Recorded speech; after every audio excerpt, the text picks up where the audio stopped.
Hare Krishna.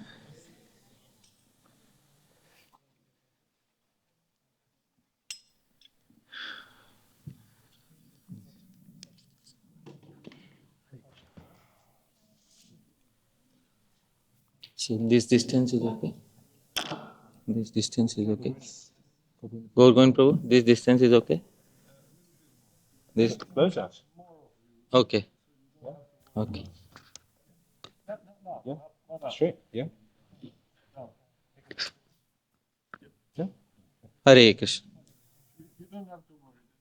Okay. क्या कह रहे हैं पूछिए, मैं माइक क्लियर मैं देख रहा हूँ. Okay. आप डिस्टेंस के लिए पूछिए. हाँ वो कैमरा में सब सही आ रहा है क्या? हाँ, कैमरे के लिए, वीडियो के लिए तो हम आपको नीचे रखते हैं तो ये ऊपर से तो क्लियर फेस आता है, ये बार बार घुमा देते हैं. अच्छा ये आता है, ये ऐसे रखना होता है. अच्छा, उनको ना कैमरे के अनुसार सेट करने दीजिए. अगर आप पढ़ना है तो हाँ. दिक्कत उनको थोड़ा. हाँ ठीक है, कोई बात नहीं. है.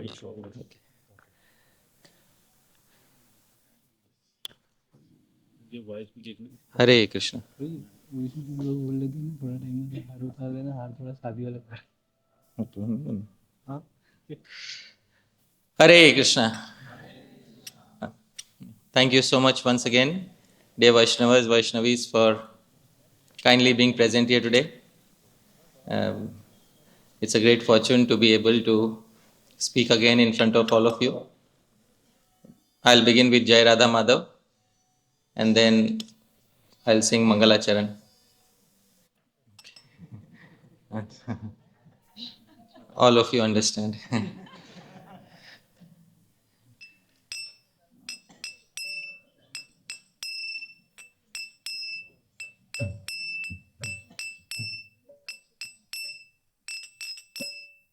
Jai Radha Madhava Kunja Bihari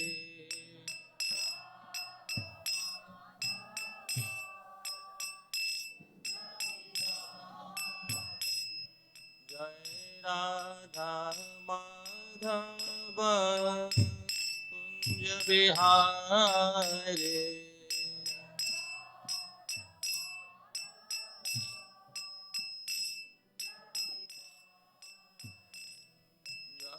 Gopi Jana Vallabha Girivardhari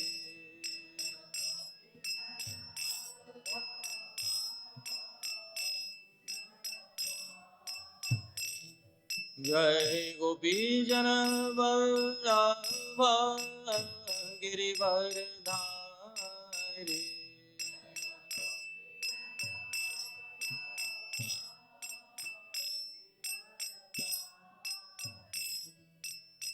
Yashodanandana Vraja Janaranjana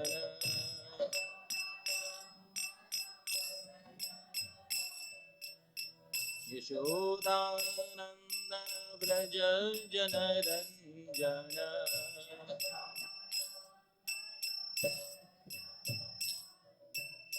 Yashodanandana Vraja Janaranjana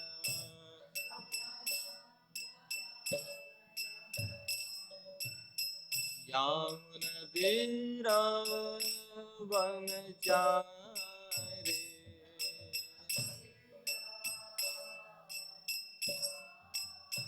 Yamunadira Vanachare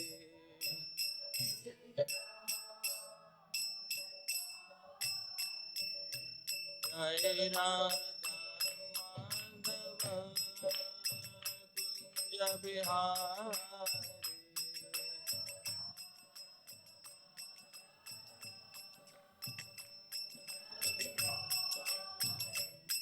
Jai Radha Madhava Kunja Bihari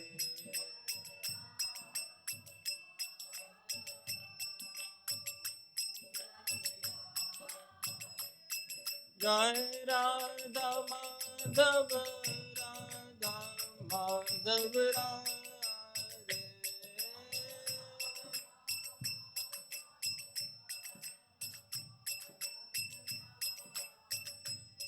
Jai Radha Shyama Sundar Radha Shyama Sundar Radhe.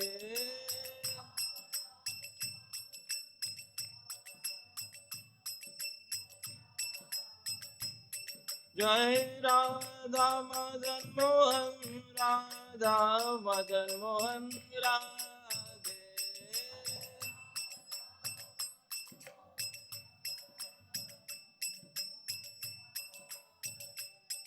Jai Giri Govardhan Jai Giri Govardhan Jai Giri Govardhan Jai Giri Govardhan.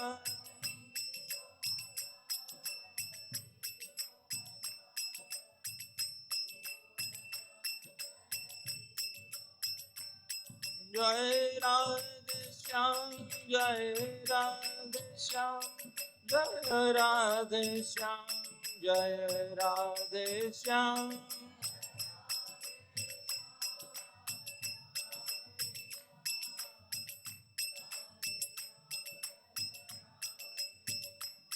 Jai Gauranitai Jai Gauranitai Jai Gauranitai Jai Gauranitai.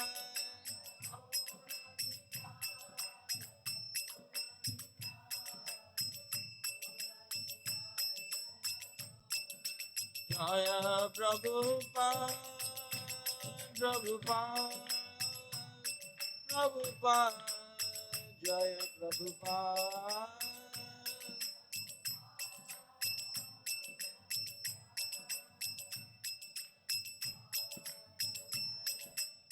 Jaya Jaya Prabhupada Prabhupada Prabhupada Jaya Prabhupada.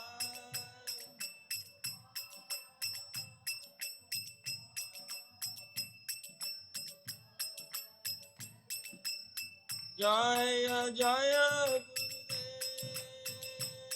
Gurudev Gurudev Jaya Gurudev.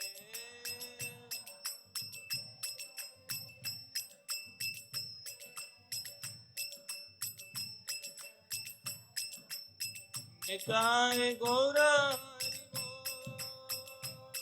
Hari Bol Hari Bol Gaura Hari Bol.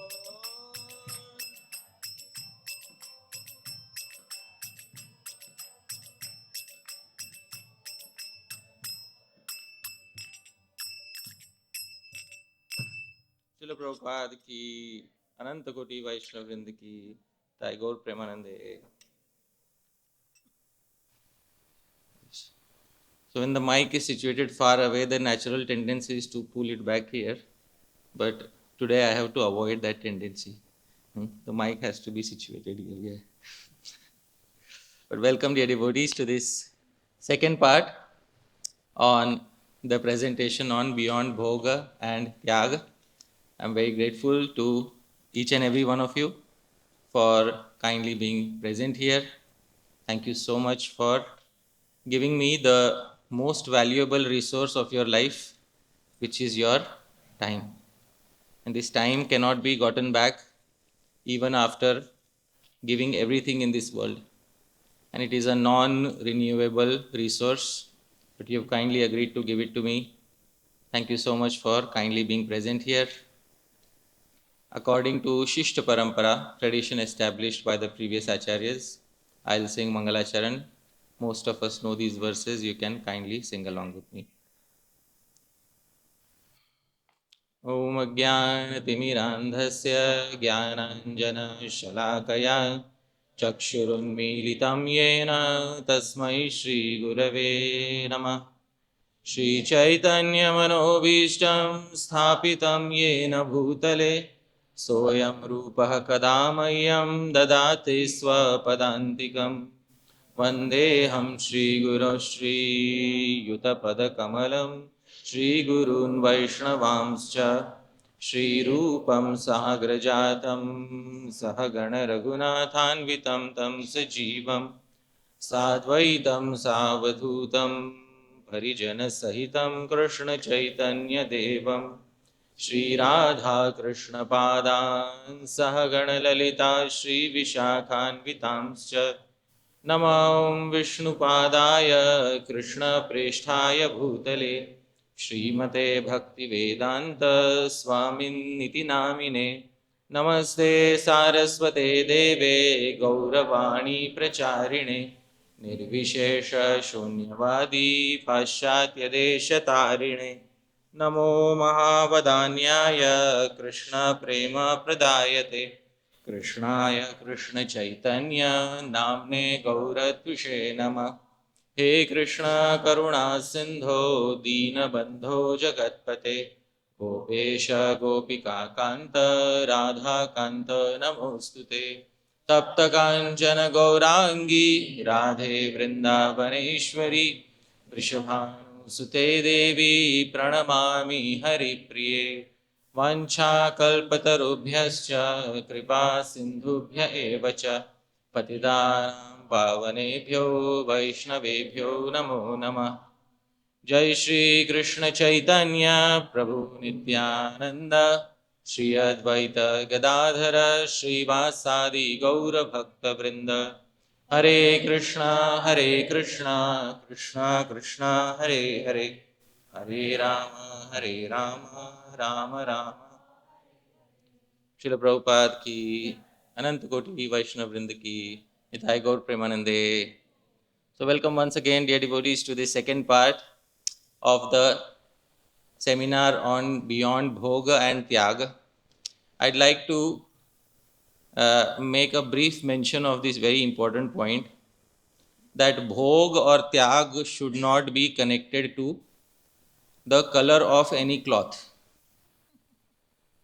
because sometimes we get to see people who are extremely dry and renunciate within their minds although they are in white cloth, and sometimes we get to see those who have a tendency for bhoga even though they may be in saffron. So this is not about the color of anybody's cloth. It is about the mindset of bhoga and tyaga that we are speaking of. So irrespective of the color of the cloth, bhog and tyag are mindsets that are prevalent throughout the world, and therefore it's important to address both these mindsets. Before I speak, it is always essential to speak something about the qualification that a speaker has before a speaker speaks on such topics.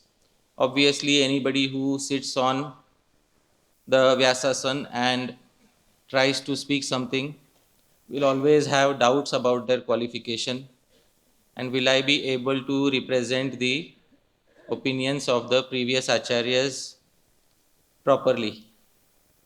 And therefore, this is a constant perpetual doubt for anyone who sits on the Vyasasan, no matter who that particular person is. In the around 9th or 10th century in India, there appeared a poet named Jaidev. Now this Jaidev is different from the Jaidev Goswami who appeared in the eastern part of India. This Jaidev Kavi, he appeared in the western part of India, and he wanted to write his own literature on poetics, kavya, poetry. And many people doubted him. They said, what will you write that which the previous acharyas on poetry have not written?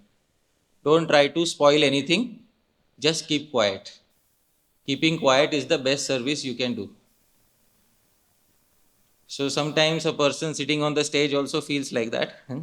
Keeping quiet is the best service to be done, because anything we speak might spoil the opinions of the previous acharyas. But Sri Jaidev ended up composing his textbook on poetics, and it became very famous, so much so that it is said Srila Baldev Vidyabhushan also studied his particular work for understanding poetics. So, in the beginning of his literature, he says that disqualification is his qualification, and he composes a wonderful verse in the beginning of his Chandralok, his manual on Sanskrit poetry. I'll sing this verse, please repeat after me. The verse is in the simple meter Anushtuk, the standard meter of the Bhagavad Gita. नाशङ्कनीयमेतेषाम् मतम् एतेन दूष्यते किन्तु चक्षुर्मृगाक्षीणाम् कज्जलेनेव भूष्यते. He says, Na ashankaniyam. Dear devotees, don't have any doubt. Etesham matam etena dushyate. That the opinions of the previous great acharyas will be spoiled by the explanations that I give. Please don't have any doubt. Why? He says, Kintu chakshur mrigakshinam kajjaleneva bhushyate. Kajjal. Many of us know kajal. Yes. Kajal is which color, dear devotees? And anywhere you put kajal, that thing gets spoiled. You put kajal on this white cloth, the white cloth gets stained. You put kajal on the wall gets stained. He said, my voice is like kajal. Understand this thing. My voice is like kajal. Wherever you will put it, it will do something negative. Fortunately, the writings of the previous acharyas are like the eyes of beautiful women. And if you put kajal on the eyes of beautiful women, what happens to those eyes? Do they become more beautiful or not? So, it is the glory of the writings of the previous acharyas that although my speech is like kajal, but their writings are like the eyes of beautiful women, and therefore these writings of the previous acharyas will turn out to be even more beautiful when I write something. So this is what he said in his Chandralok. Here is the translation. The audience should kindly not doubt that the opinions of the previous great acharyas will be ruined by these explanations of mine. In fact, their opinions will be highlighted and glorified even more, just as beautiful doe-eyed ladies appear even more beautifully decorated when a useless black substance, and what is the name of that substance? Kajal, is applied on their eyes. So dear devotees, Sri Jayadev ended up writing his Chandralok. It is now one of the standard manual on Sanskrit poetics in India. It was studied also by Srila Baldev Vidyabhushan when he wanted to study Kavya. So dear devotees, the eyes of ladies become even more beautiful when a useless black substance is applied upon them. So that black substance is my speech. Take it just like that. But yesterday we were discussing about the three primary goals of material life, and most of us know the Sanskrit names of these three goals. Please speak along with me. What are they? First is Dharma, Artha, Kama. And there's always this doubt, or one or two devotees asked me this doubt. But the Srimad Bhagavatam specifies that one should not use Dharma and Artha for material enjoyment. Of course, that praman, that proof is given in Srimad Bhagavatam itself. So kindly sing after me. Narthasya dharmaikantasya kamo labhaya hi smrita. So the Srimad Bhagavatam says, furthermore, according to sages, one who is engaged exclusively in the ultimate occupational service should never use material gain to cultivate sense gratification. Hence, no dharma, no artha, no kama. All right? That is what Srimad Bhagavatam says. Right? So that's it. So the presentation is flawed because dharma, artha and kam don't go along with Srimad Bhagavatam. So that's the seminar. All right, thank you very much. Prabhu, you have a mic? Mic, yeah. Who has the mic? Maybe you can get a mic so that you can read the translation. Sure. So, dear devotees, it's very important to note. Please repeat after me the highlighted term. Dharma ekantasya. Dharma ekantasya. And it is for one who is engaged exclusively in the highest dharma. Dharma eka anta. Dharma is their eka anta, only purpose remaining in life. Bhakti is their only remaining purpose in life. Hare Krishna Maharaj. Jai.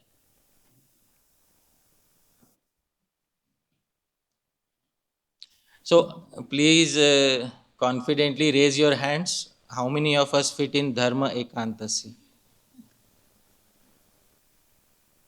Nobody?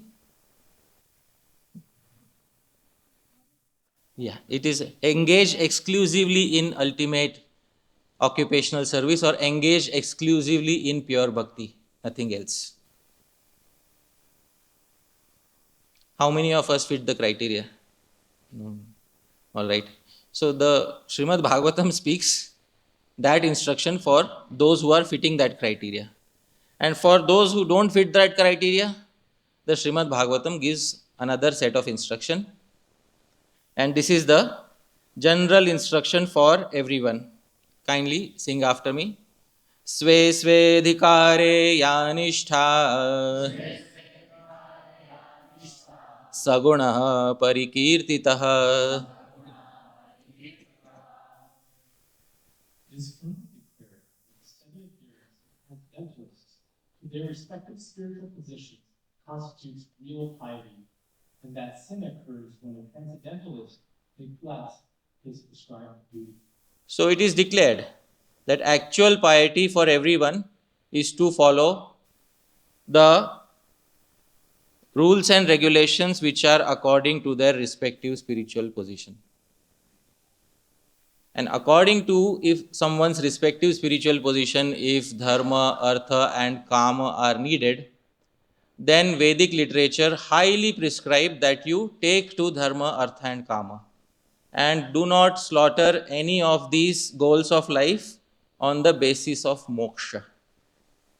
Neither should one slaughter moksha on the basis of dharma, artha or kam.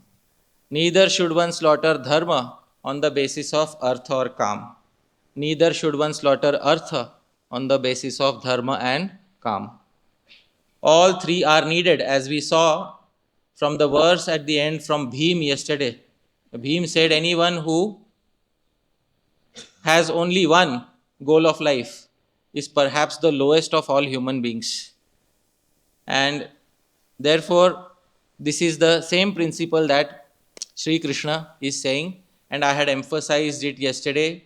For a Vedic society, you will need to have these three goals of life: dharma, artha, and kama. They are the foundations of which society? Vedic. Oh, Vedic society. And the term Vedic is now commonly thrown everywhere nowadays. Wherever you go, you will find one term attached. What is that? Vedic. But what is Vedic? How do we define Vedic? And that is very important to understand, because in the Bhagavad Gita, Bhagavan defines what is Vedic. Kindly repeat after me. Traigunya Vishaya Veda. So Prabhu, kindly read the translation.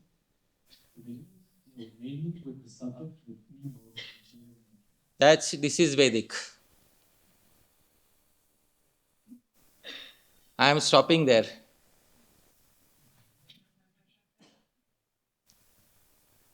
Because many devotees will be eager to quote the next line.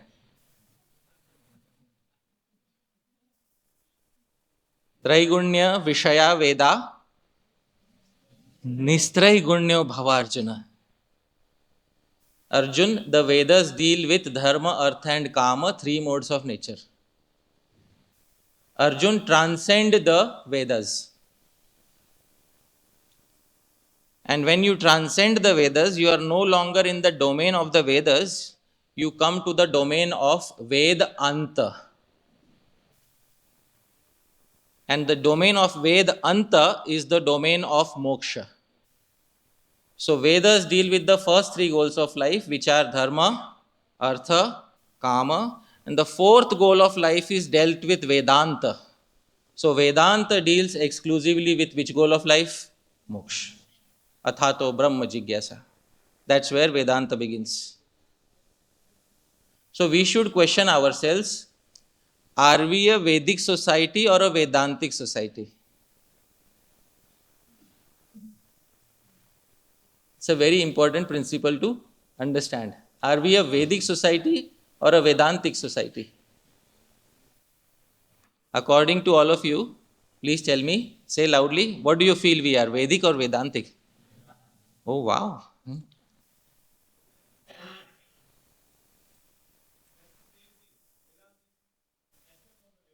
No, no. Veda Sar is essence. Veda Anta is after you give up the pursuit of the three goals of life. Atha, now, after having given up the three goals of life. Ato, now, Brahma Jigyasa. Now, after having given up dharma, artha, and kam, now focus exclusively on Brahma so that you can attain moksha. So, Vedanta stands into a distinct category, although it is part of the Veda, but it is having a completely different purpose. So, if we need to have Vedic society, we will need to have the Vedas. And if we will need to have the Vedas, we will need to have the first three goals of life. And what are the first three goals of life again? Dharma, Artha, Kam. And many places I go, I say Vedic ghee, Vedic milk, Vedic incense. So one point of time, at one place, somebody came to me and said, this is Vedic ghee. So usually I don't like to get into a debate or discussion like that. But that day I had a different mood, so I said, let's give some trouble. Okay? So I said, which part of the ghee is Vedic? What exactly is Vedic in the ghee? So he said, oh, it is made from cows that have freely grazed in the open pastures. Cows that have not been given any trouble at all. And we fed special medicinal Ayurvedic ingredients to the cows. And then the calf was given its due share of the milk. And then what remained? We made ghee out of that. This is Vedic ghee. I said, Acha. It means that the cow enjoyed the full extent of calm.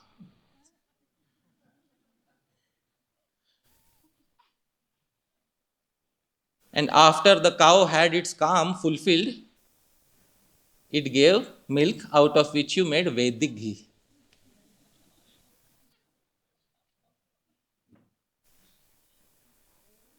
So Vedic ghee is ghee in which the cow has her calm fulfilled. And what about Vedic people?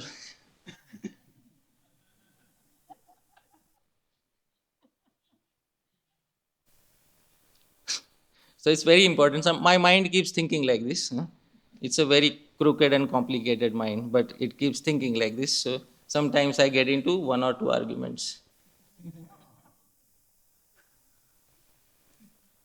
The first requirement for Vedic ghee or Vedic milk is that the desires of the cow should be fulfilled. And therefore, one of the names of the cow is Kamadhuk. You know? Her desires are fulfilled and she also fulfills all other desires for the human society. So it's very important to understand that when we use the term Vedic, it has to include the first three goals of life. Otherwise, it is not Vedic, it is Vedantic.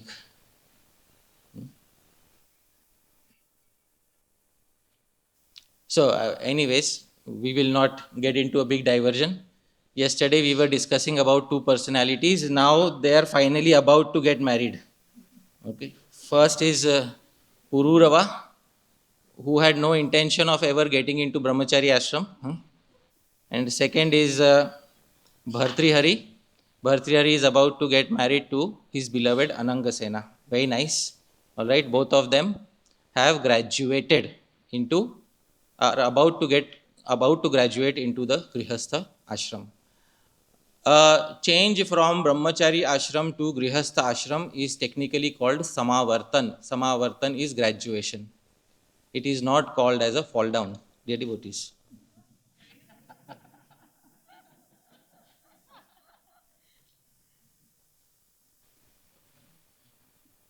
If we read the Satkriya Sar Deepika of Srila Gopal Bhatt Goswami, there is a ceremony for a brahmachari to graduate from the brahmachari ashram. That ceremony is technically named Samavartan. Samavartan is graduation from brahmachari ashram. And when the brahmachari graduates, they can enter into householder life. We will focus now on Pururava. Pururava is about to enter into household life. Srila Prabhupada, Uvacha. Prabhupada says something, and now Prabhupada is also discussing topics about the third goal of life, which is Kama, and Prabhupada is making a comment about that. Prabhu, kindly read loudly. Indeed, the inhabitants of the heavenly planets are certainly far superior to the inhabitants of earth.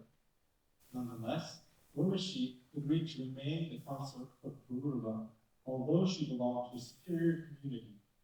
A woman who finds a man with superior qualities may accept such a man as her husband. Similarly, if a man finds a woman who is from an inferior family but who has good qualities, he can accept such a brilliant wife, as advised by Sri Chanakya Pandit, Sri Ratna Dushkula Adapi.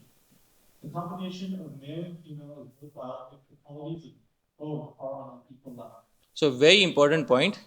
And Srila Prabhupada here is also speaking something in relationship to Kam Purushartha, that before marriage, if the man and woman are on an equal level, and equal level is in terms of family, finances, etc., it is an equal match. However, this match is not equal. Urvashi is completely heavenly. Pururava is part divine and part human. Therefore, Pururava stays on the earthly planets, Urvashi stays in Swarga. It is an unequal marriage, and obviously, Srila Prabhupada says that the best marriage is one in which both are on an equal level in all aspects. Urvashi is already entering the marriage understanding that she has a higher status in the society of devatas, but she is attracted nonetheless to Pururava's qualities. The first meeting of Urvashi and Pururava, we spoke this verse yesterday once again. Let's sing. Shri Rajo Vacha Swagatam Te Vararohe Asyatam Karavamakim Samramasva Maya Sakam Ratirnau Shashwati Sama. With mild, pleasing words, Pururava spoke to her as follows. O most beautiful woman, you are welcome. Please sit here and tell me what I can do for you. You may enjoy with me as long as you desire. Let us pass our life happily in a romantic relationship. So I've highlighted something there. He says, Asyatam Karavamakim. What can I do for you? This is the first question that Pururava asks Urvashi. What can I do for your service? Is there anything that will please you? This is the first question that Pururava asks. In reply, Urvashi says, Urvashyuvacha कस्यास्त्वयि न सज्जेत मनोदृष्टिश्च सुन्दर यदाङ्गान्तरमासाद्य च्यवते हरिरंसया. Urushi replied, O charming one, is there any lady whose mind and body will not be attracted to you? Having caught a glimpse of your broad chest, I'm overpowered with the desire of enjoying life with you, and lose control over my mind. Yeah. If this was not Srimad Bhagavatam, people would think I am reading from some poetic literature. But believe it or not, we are reading from Srimad Bhagavatam. As I said, it's a very sweet medicine. The Srimad Bhagavatam is administering a very sweet medicine at this particular point of time. And many of you might be feeling some delight in your mind upon reading such conversations. Wonderful. The medicine is having its effect. Happiness is the first after effect of a sweet medicine. So if you are feeling happy, wonderful, you are on the correct path. No commentator says you have to stop becoming happy at this point of time.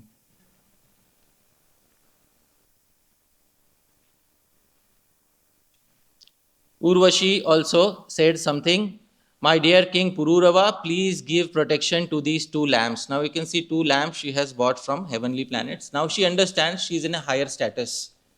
So the demands can be made from her side.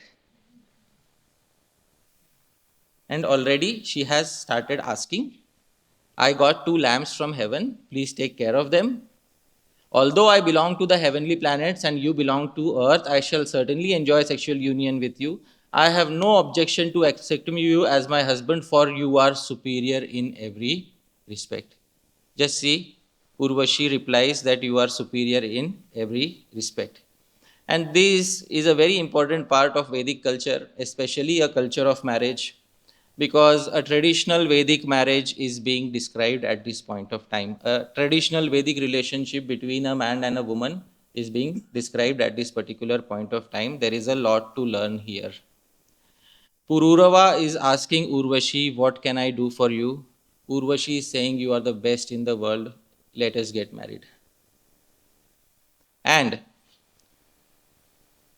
this is an ideal, close to an ideal relationship in Vedic marriage, because the ideal relationship that is described in a Vedic marriage is as follows. Sri Vyasadeva describes what an ideal couple is like. In the Markandeya Puran, he says, Yada bharta cha bharya cha paraspara vashanugau tada dharmartha kamanam trayanam api sangamaha. यदा भर्ता च भार्या च परस्पर वश अनुगौ. Yada bharta cha bharya cha, when the husband and the wife paraspara vasha anugau are completely surrendered to each other. It means that the first question of the husband is, what can I do for you? And the first question of the wife is, what can I do for you? And I am willing to do everything for your happiness.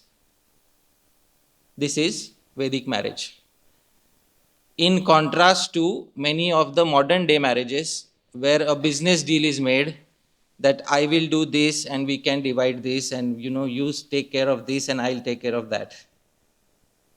A Vedic marriage doesn't work like a business transaction. Yada bharya cha bharta cha paraspara vashanubhav. The first qualification of an ideal marriage is the willingness to give happiness to the other person. And this applies equally both to men and women. And you cannot quote this verse and say, you were supposed to give happiness to me.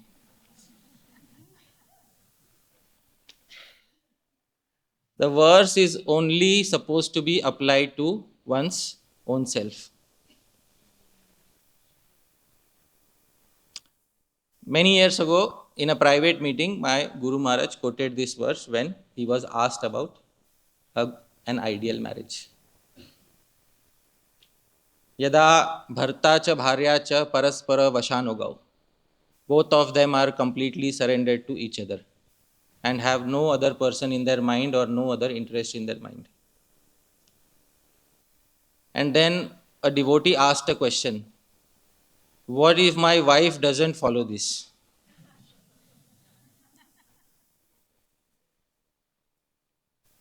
So he replied by saying, Vedic culture is about carrying out your duties, not reminding others about theirs.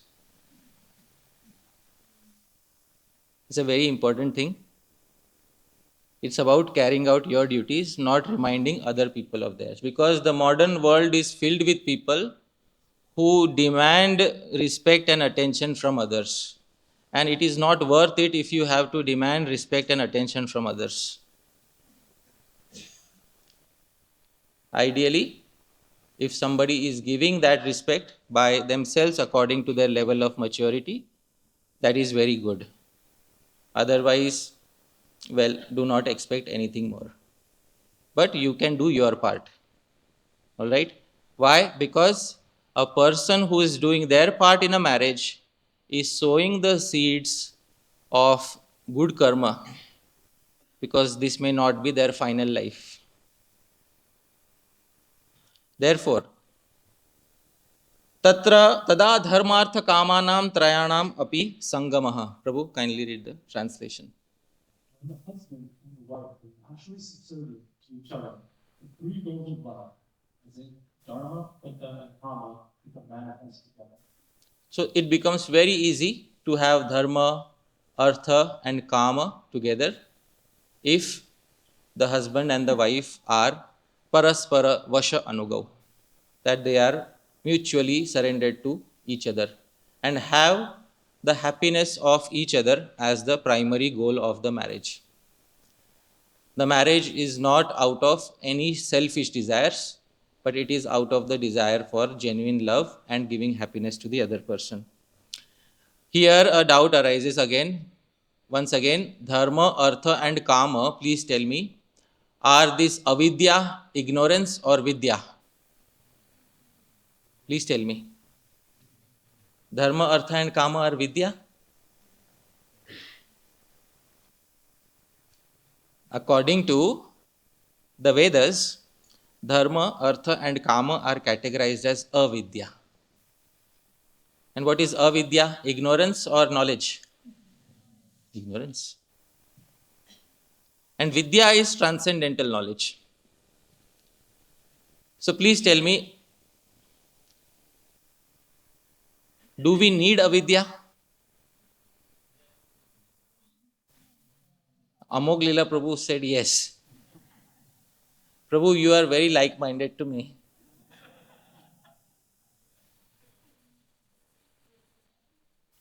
One thing I like to say about Amog Lila Prabhu. Sometimes a speaker sits here and the speaker is looking for that one person in the audience who is so excited that simply by looking at that person he can give the entire talk. So a speaker like me is always looking out for a very enthusiastic person to look at. But Prabhu is sitting in backside. Prabhu, so maybe next time you come ahead. It will be my great pleasure. So dharma, artha, kama, avidya.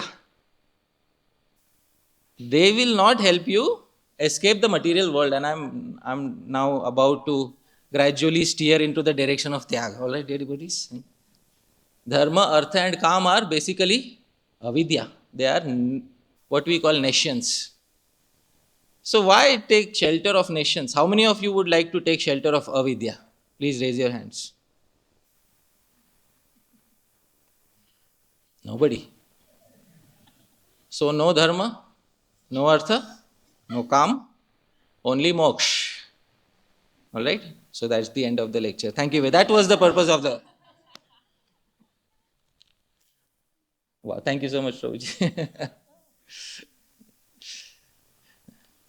Now I'll be happy.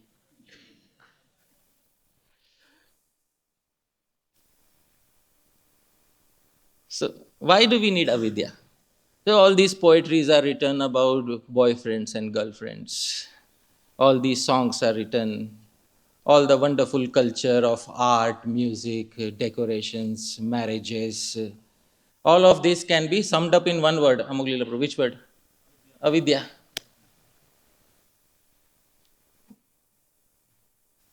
And how many of us want vidya? Please raise your hands. Oh, wow.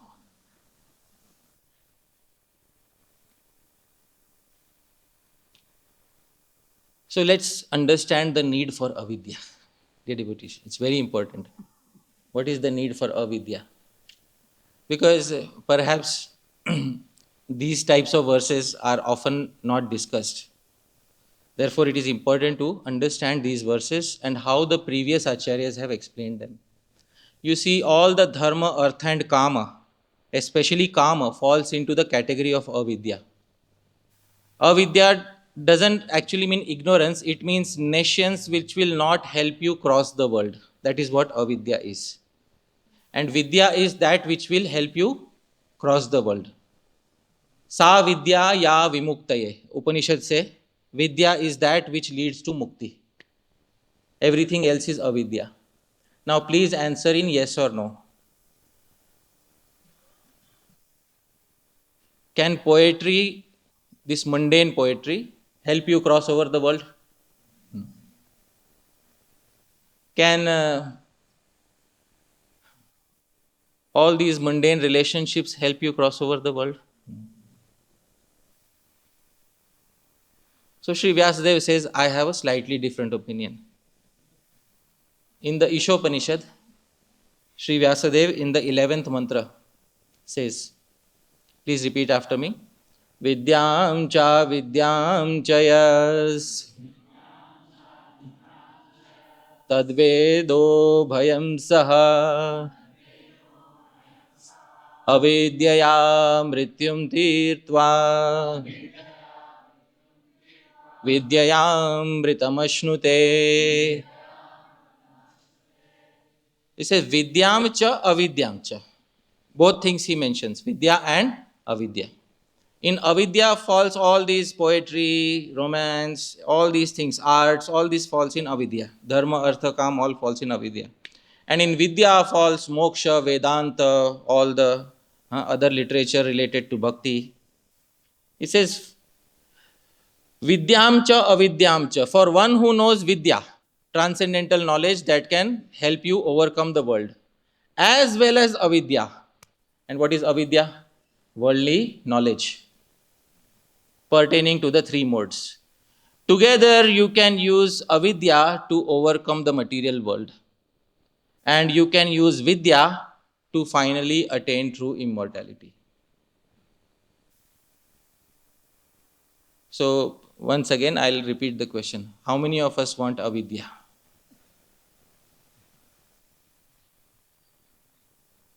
I'll raise my hands. How many of you use YouTube? YouTube is vidya or avidya? Very plain, very simple question.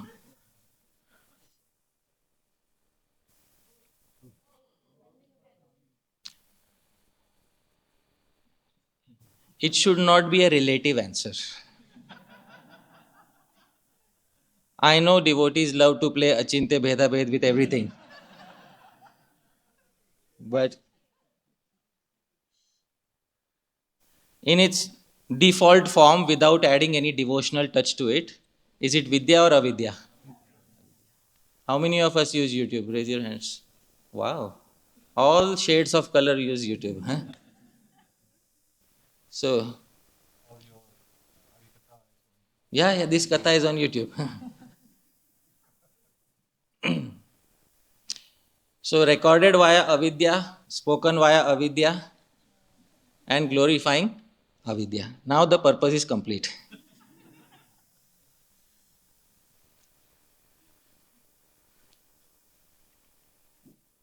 Srila Baldev Vidyabhushan says, ईश्वर अर्पण बुद्ध्या कृतानाम अग्निहोत्रादि कर्मणाम मृत्यु मारकम अंतःकरणमलम तीर्थवा अंतः शुद्ध्या कृतकृत्यो भूत्वा विद्यया आत्मज्ञानेन अमृतत्वम मोक्षम अश्नुते प्राप्नोति. By performing tasks of avidya, and avidya begins with all the Vedic dharma, artha, kama, and it goes all the way up to YouTube, dear devotees. All these tasks, all material acts with the mindset of offering them to Bhagwan, one surpasses the contamination of one's consciousness. Thus, being purified, one becomes completely blessed. Then, by vidya, transcendental knowledge of self realization, one tastes liberation. So, how many of us want only avidya? Please raise your hands. Nobody. How many of us want only vidya?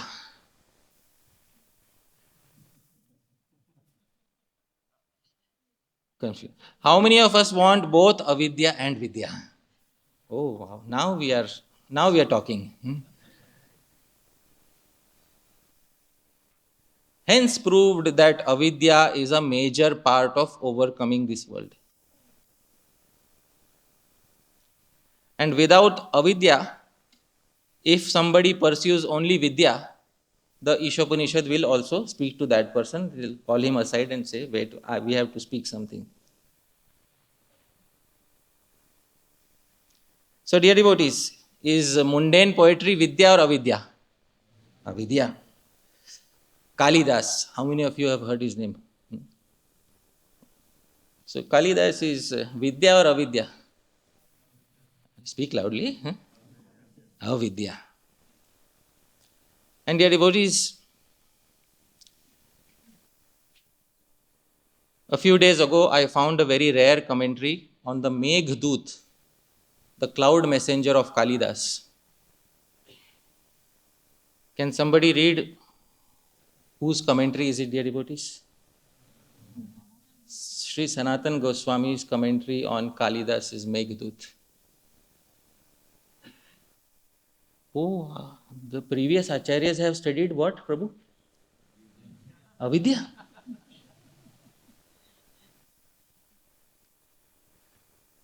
So, how many of us would like to relish the first verse from Sri Sanatan Goswami's commentary to Kalidas's Meghdut? Please raise your hands.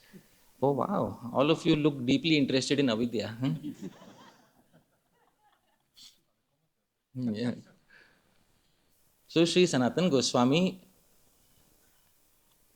in his ripe old age, also visualized the Brihad Bhagavatamritam, which is our most worshipable literature.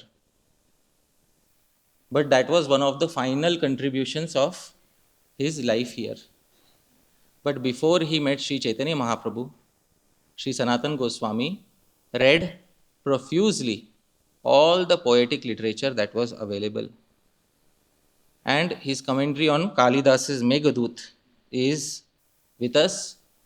Here is the first verse and the first time English translation of Sri Sanatan Goswami's introductory verse to Kalidas's Meghdut.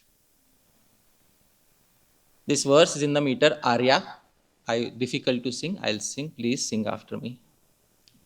Upanitam navanitam. Upanitam navanitam. Karatalam abhito vrajagrahini biradan. Karatalam abhito vrajagrahini biradan. Madhukara vrittir yatiriva.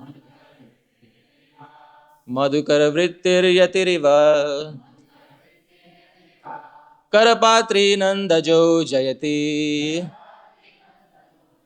Karpatri नंदजो जयति उपनीतम नवनीतम having taken fresh butter karatalam abhito vrajagrihini bir from the cowherd ladies of Vraja, the son of Nanda eats it while holding it in the hollow of his palms. While doing so, he demonstrates the practice of madhukari exactly like a sannyasi. Although when he grows up, dear devotees, he is going to become the exact opposite of a sannyasi. So he's living out his sannyasi fantasies in his childhood.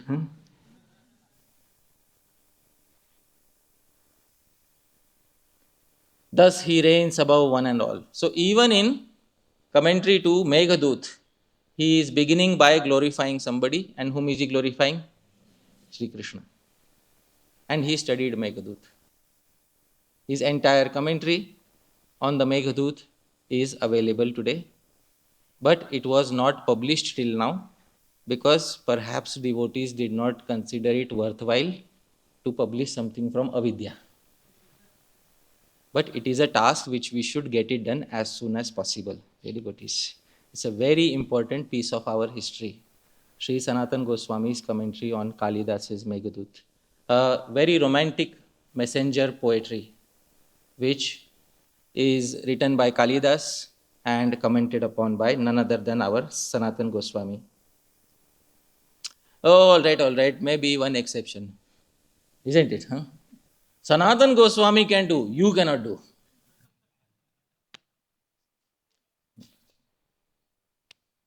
All right. Sri Rupa Goswami also is in the same league.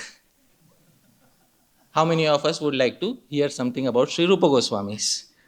All right, wonderful. Dear devotees.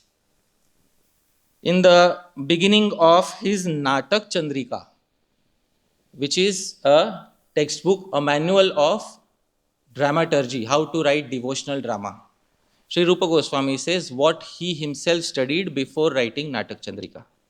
This verse is also in the meter Arya. Please sing after me. Viksha Bharata Muni Shastram.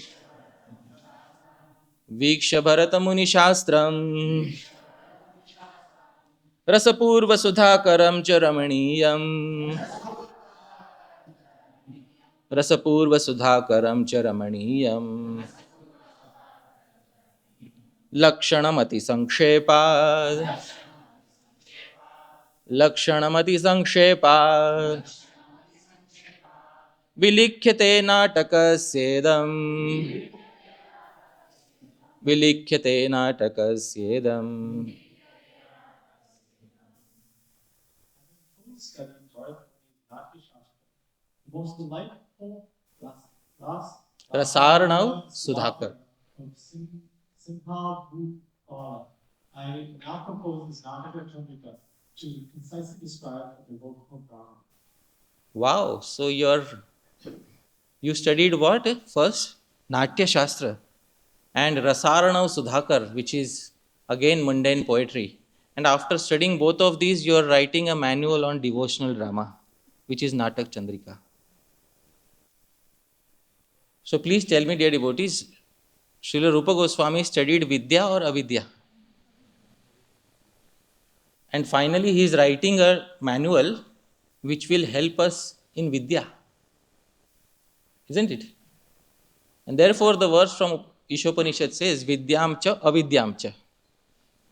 You need both, Vidya and Avidya. Bharat Muni's Natya Shastra is one of the greatest literature that this particular country has produced alongside Mahabharat and Srimad Bhagavatam.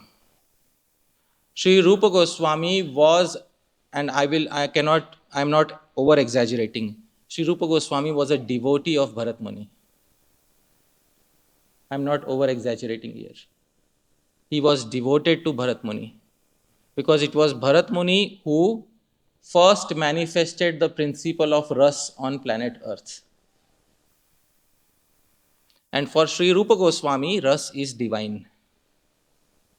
Ras is not something mundane for Sri Rupa Goswami.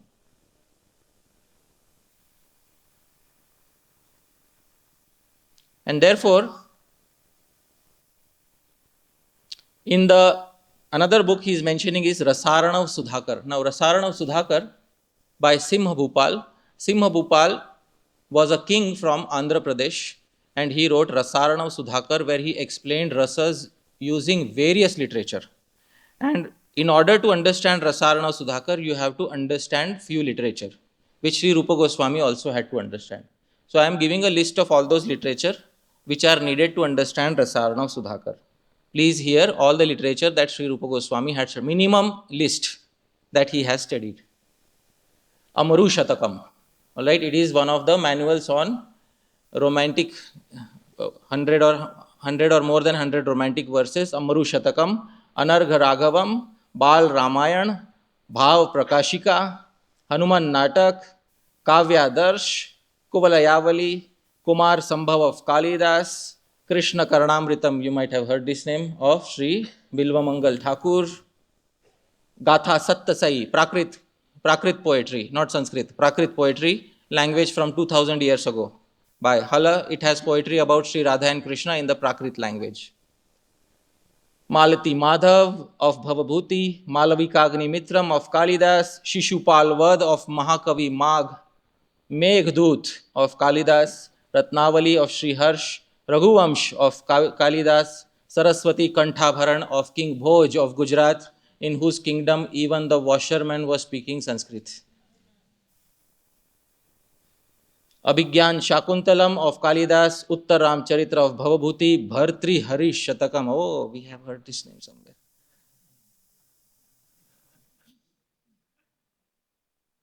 And Vikramourvashiyam of Kalidas. All these literature are pre-required for understanding Rasarana of Sudhakar. After reading these literature, Sri Rupa Goswami studied Rasarana of Sudhakar along with Natya Shastram of Bharat Muni, after which he wrote Natak Chandrika, the only available manual on devotional drama.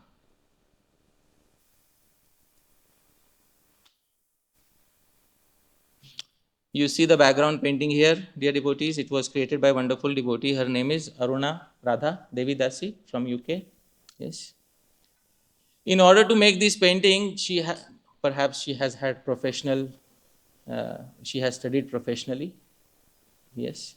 She had to go to university, and in university, what do they teach? Vidya or Avidya? So this painting is a result of Vidya or Avidya. Please loudly, dear devotees. But this painting is now giving the highest Vidya.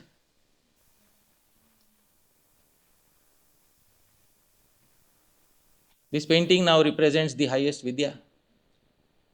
And therefore, it is very important to come to terms with avidya and not to run away from it. And I am giving examples from the previous acharyas. And then Srila Baldev Vidyabhushan, who composed his Kavya Kaustubh, his manual on poetry. You can see here the cover page of Kavya Kaustubh, Srila Baldev Vidyabhushan's. And he was not satisfied with one manual on poetry, Kavya Kaustubha. So he ended up writing another manual on poetry, Sahitya Kaumudi, which is his commentary on Kavya Prakash. Kavya Prakash is again a mundane poetic manual. So I was asking yesterday, did Sri Chaitanya Mahaprabhu compose poetry? Yes or no?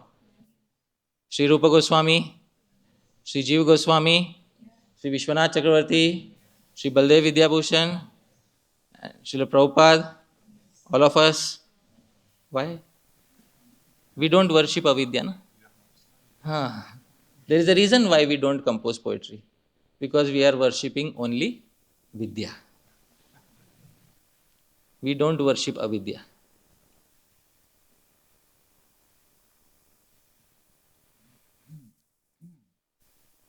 And therefore, that verse from Sri Ishopanishad is very important. Vidyam cha yastad vedo bhayam saha.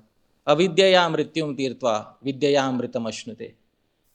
And it's very important to understand what is the role of dharma, artha and kama even in attaining progress in devotional life. Now, kama doesn't simply mean lust. Lust is a very specific meaning of kama. Kama in general means any desire. Now, if we have to define kama, we have to approach the acharya of kama. Because without approaching the acharya of kama, you cannot get a proper definition of kama. We are very blessed that this particular land produced an acharya of kama. His name is Muni Vatsyayan. And this particular Muni, he wrote a literature which is known as Kama Sutra. Unfortunately, when this literature went to the Western countries, people misunderstood it for a manual on illicit relationships between men and women. When in fact, out of the 7 chapters of this manual, 6 chapters are dedicated to having a proper household life, decorating the house properly, how a husband and wife should live, etc. And due to not understanding this literature properly, many people misunderstand the purpose of Kama Shastra.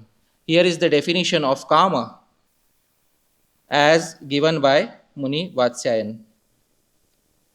Please repeat after me. Shrotra, Tvak, Chakshur, Jihva, Dhrananam, Atma Samyogena, Manasa, Adhishthitana, Sveshu Sveshu, Vishayeshu, Anukulyatah, Pravritir, Kamaha. Kindly read the translation, Prabhu. Delightful engagement with ears, skin, eyes, tongue, and nose, the respective sense objects, along with the conjunction of the mind and the living entity, is known as kama. This is the definition of Kama. So, engagement of any of our senses in the sense object favorably, not forcibly. Because somebody may give us a bitter medicine and say, eat forcibly. Will that be called as Kama? No. Although the senses are coming in contact with a sense object, but it is not favorably. When we ourselves desire to engage in any sort of sense contact, it becomes known as Kama. So, Kama, the definition of Kama should be learned from the authorized sources. Kama also specifically means lust. But this is the general meaning of Kama. In a single English term, we can say desire. What is the general English term? Desire. And the specific translation is lust. Now, if somebody rejects Kama and says we want only Vidya, no Avidya, there is a big disaster, Sri Vyasadev says. Please repeat after me. Andham tama pravishanti ye avidyam upasate tato bhuya ivate tamo ya uvidyayamrita. Andham tamah pravishanti ye avidyam upasate. Those who worship avidya alone, only the end goal of life is avidya. That only poetry, only songs, only dance, only nice eating. Andham tamah pravishanti. They enter deep darkness and ignorance. The meaning of deep darkness and ignorance is not hell. The meaning of deep darkness and ignorance is they come back to this world. I hope you are able to understand. They come back to this world. So they have to take birth again because they worshipped only one entity. And which was that? Avidya. And tato bhuya ivate tamo. However, those who are fully engaged only in vidya fall into even greater darkness.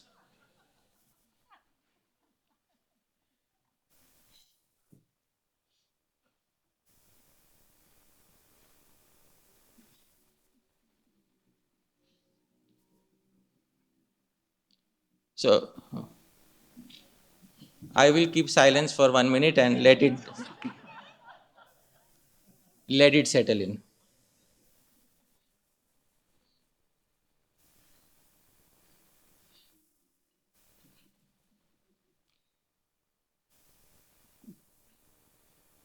Please meditate about this for a minute. I don't give exercises usually in the middle of the class. So but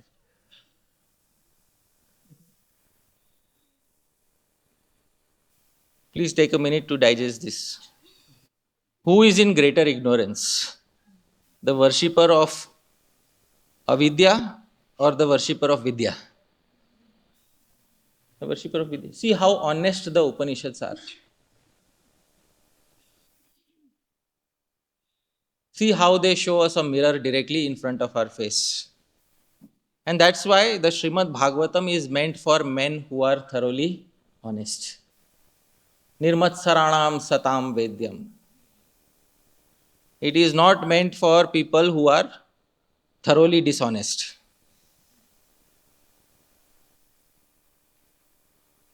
If without this knowledge, if you would have asked me, I would have said only Vidya. But after knowing this, we become sober. that we understand what is the need also for avidya in our lives.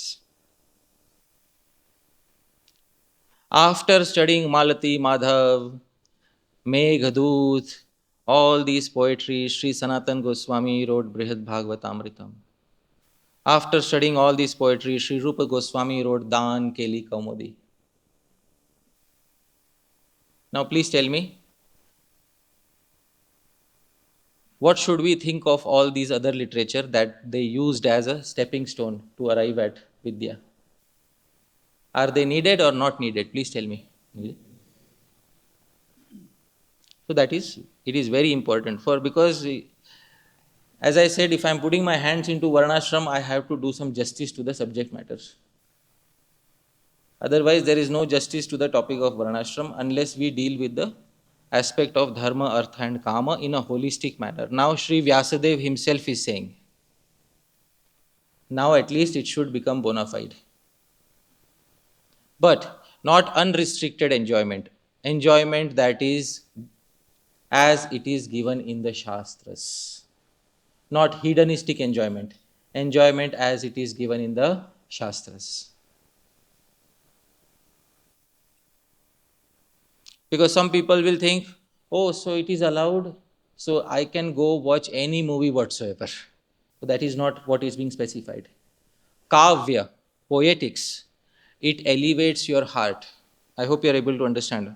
Poetics elevates your heart. It finally results in transformation of the heart, no transformation on the body. There is a big effect that poetics has on a person who is studying them. Mataji, you have a query? Yeah, maybe we can take after the talk. Yes.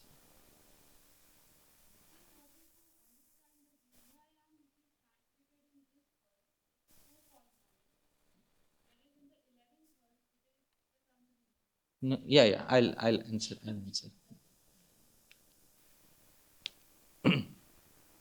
So the point I am making is that avidya, those who worship all those literatures which they use to arrive at that particular point, those literatures are also very important. And Shri Krishna himself says in the Bhagavad Gita, please repeat after me, Dharma viruddho bhuteshu kamosmi bharatarshava. I am giving a literal translation of this, Prabhu. Kindly read. Oh, Arjuna, it's not opposed to God. I am that kama, I am that desire that is not opposed to dharma. So yeah, my thought process had broken. Somebody may say, oh, I'll watch anything on the internet, and because it is avidya, so any avidya is okay. So that is not the case. Avidya, as it is mentioned in the Shastras, there are Chaturdash Vidyas, 14 Vidyas, as mentioned in the Shastras. Although they are ultimately part of avidya, but they end up elevating the consciousness of the human being. Kavya, poetics, is one of the Chaturdash Vidyas, 14 Vidyas. And by studying Kavya, a person's heart is elevated and they are able to overcome the mundane, profane emotions of this world. Because even the emotions that are depicted in mundane poetry, such as Meghdoot, Raghuvamsh, etc., are meant to elevate the reader from a position of mundane lust to a position of something which is close to divine. And finally, after that, Vidyaya. Then you always have Vidya. And that Vidya will help you reach further ahead. Commenting upon this, because often here in this verse, Kam is translated as lust. I am lust which is not opposed to Dharma. But many commentators say the term Kam should be taken for all the desires. Sri Madhusudan Saraswati, a very respectable commentator who is glorified even by Srila Vishwanath Chakravarti Thakur. He says, Dharma anukulo va yo bhuteshu pranishu kamah shastra anumata jaya putra vittadi vishayo bhilasha so aham asmi. Krishna is saying, I am that calm desire for attaining a wife, son, wealth, or any other type of enjoyment which does not contradict Shastra. Dharma viruddho bhuteshu kamosmi bharatarshava. So, dear devotees, any material enjoyment that doesn't contradict Shastra is also a representation of one personality. And which personality is that? Sri Krishna himself.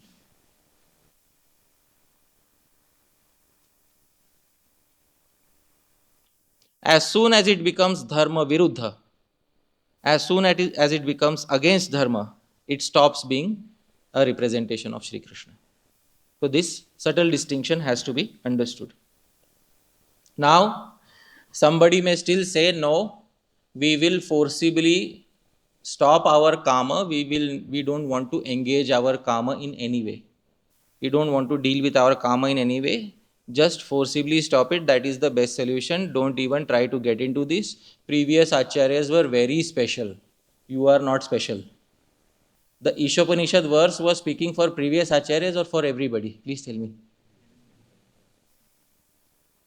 So the Ishopanishad is expecting everybody to deal with avidya or only the previous acharyas to deal with avidya? Everybody. Because the mantras from Ishopanishad are applicable to everybody, not only to the previous great acharyas. So each and every one of us will have to think about what all are the areas in which our karma is our desire is manifesting, and what is the way in which we can use that karma to render some seva towards Bhagavan. One who suppresses kama, especially the lust variety of kama, such a person is again critiqued in the Mahabharata. In the Mahabharata, Shri Krishna himself starts speaking to Yudhishthir and he says, now I will speak Kam Gita. Dear devotees, many of you might have heard of Bhagavad Gita. Here is another Gita, and what is the name? Kam Gita. This is the Kam Gita section because Kama is Bhagavan Shri Krishna himself, is a representation of Krishna. So Shri Krishna speaks the words of Kamadev in Kama Gita in the Mahabharata. Please repeat after me. Naham shakyo nupayena hantum bhutena kenache yo mam prayatate hantum gyatva praharane balam tasya tasmin praharane punah pradurbhavamyaham. Kamadev is speaking. Dear devotees, what you call Cupid. Cupid is a rough Western representation of Kamadev. But Kamadev speaks something in Kama Gita. He says, Naham Shakyo Anupayena Hantum Bhutena Kenachit. You cannot kill me by any means whatsoever. Right? Any means whatsoever. And Yo Mam Prayatate Hantum. Prabhu, your good name. Swapnil Prabhu. Okay. So let's say Swapnil, I'm just taking you as an example. Please excuse me for example. Yo mam prayatate hantum. Today Swapnil Prabhu decides, I have to finish Kam. Destroy Kam. Sounds like a good proposition, Prabhu? Yes, all right. Gyatva praharane balam. So you will need an instrument to slaughter. Some weapon is needed to slaughter. So Prabhu, what could be a weapon? Please tell me one example. Chanting. Oh, wonderful. Chalo. I understand. Prabhu thought he is taking a transcendental weapon. So Swapnil Prabhu took a weapon, chanting. So Swapnil Prabhu decided, see, 16 rounds are not cutting the task. Because Kamdev you have to defeat, you will need more quantity. So Swapnil Prabhu, let's select a higher quantity. What quantity should we select for killing? 64. Okay, wonderful. So Swapnil Prabhu selected 64. So Swapnil Prabhu said, now I am equipped with a daily quota of 64 rounds. I am going to slaughter Kamdev very soon. So Kamdev is laughing somewhere in the corner.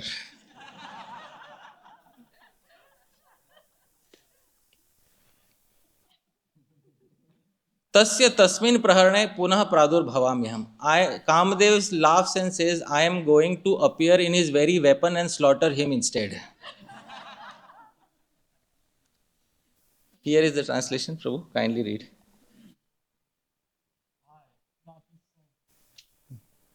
Should I read? Okay.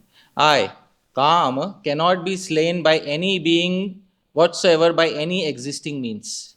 If anyone should seek to slay me, putting their trust in the strength of any means, then I appear in that very means and overcome them. So today he decides, Swapnil Prabhu decides, 64 rounds from today. All right? You'll do it, Prabhu, right? Okay. You'll try. So,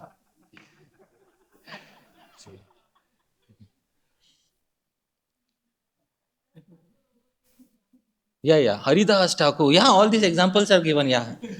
I'll come to that. Often the only example quoted for chanting is Haridas Thakur, as if nobody else chanted. But I'll come to that example. Okay. So from that day onwards, now onwards, Prabhu, you are not Swapnil Prabhu. You are Swapnil Prabhu 64 rounder. At least in your mind you are, isn't it? Huh? So from next day onwards, now I'm not Swapnil. I am Swapnil 64. You have that mobile Swapnil 64 Pro Max, Yeah, T-shirt, yeah. So, and he's chanting every day and he's feeling wow. And Kamadev gives him the initial impression, yes, you have overcome. And after a few months, his reputation spreads around in the temple. Swapnil Prabhu is a 64 rounder. So one fine day, one Mataji comes and asks him, can you teach me the art of chanting 64 rounds?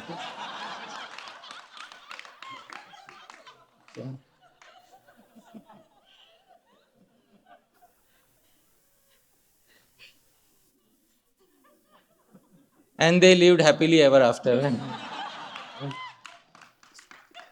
But,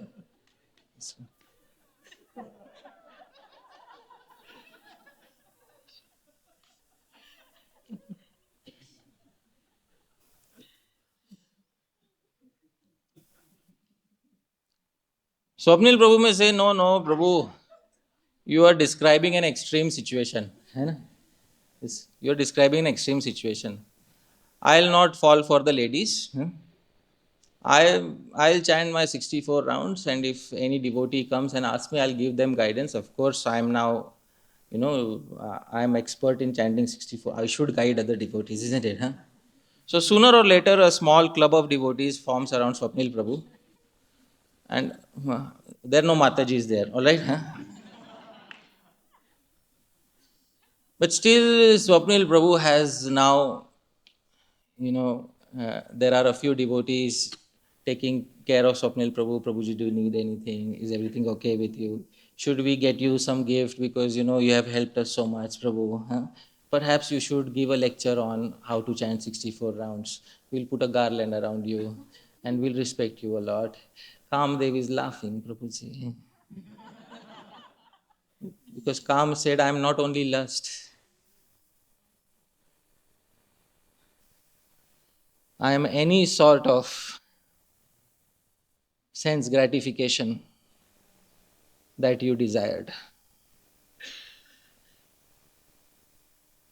Don't believe me?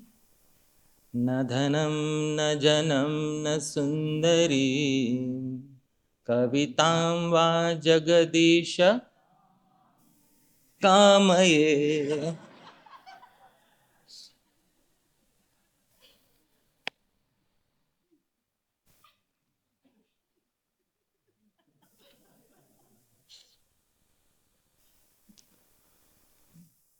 So with hundreds of followers and calm fully on display,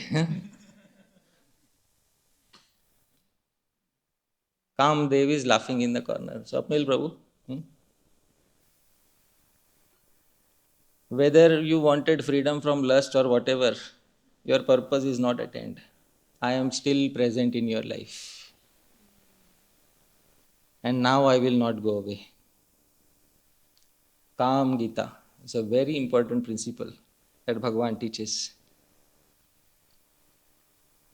That no matter if you try to suppress calm in one way, it will enter into that very means and give you calm in another way. Calm you will have, irrespective of what you do.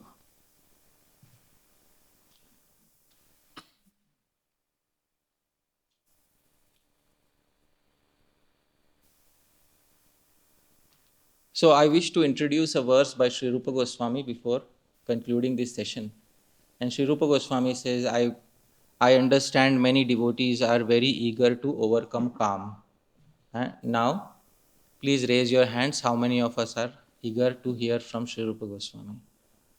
All right. So, Sri Rupa Goswami will speak. The verse is in the meter, Shardula Vikriditam. Please sing after me. काषायान्न च भोजनादिनियमान्नो वा वने वासतो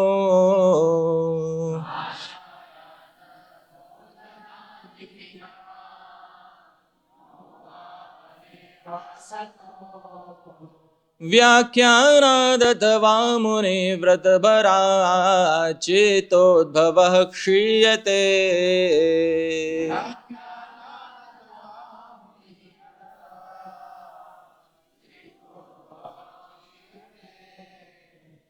Sri Rupa Goswami doesn't use the term kama, he uses chitta udbhava, he who arises within the heart.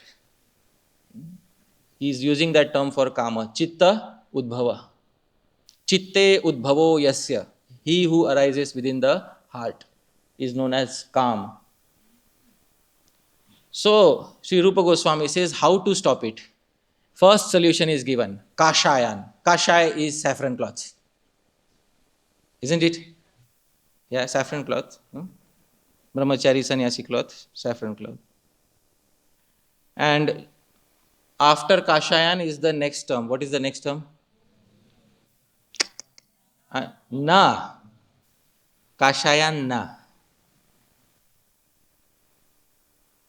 The arising of calm is stopped not by wearing kashaya.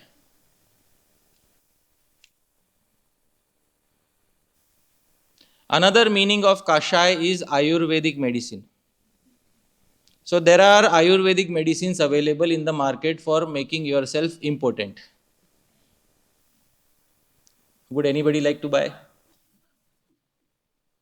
One single short solution, Prabhu. Kashayanna. Not by wearing saffron cloth, not by taking Ayurvedic impotence medicines. Nacha bhojanadi niyaman.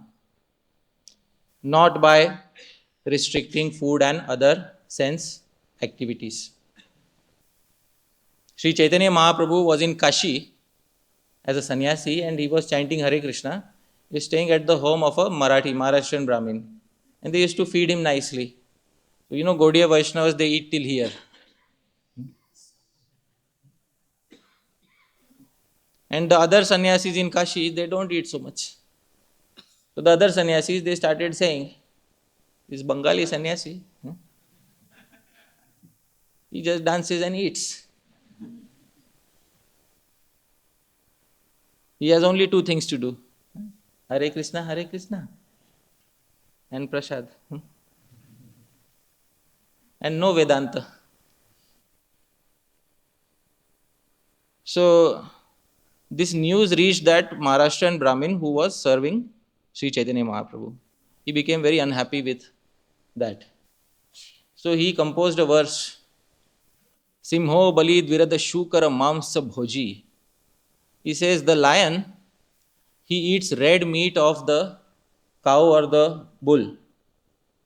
Or he sometimes eats the meat of the wild boar. The lion eats that meat. But he only mates twice in a year. Whereas a pigeon survives only on grains and he mates 10 times a day minimum. So please tell me, O sannyasis of Kashi, is there any relationship between food and lust? So this verse reached the sannyasis at Kashi. They were offended that, in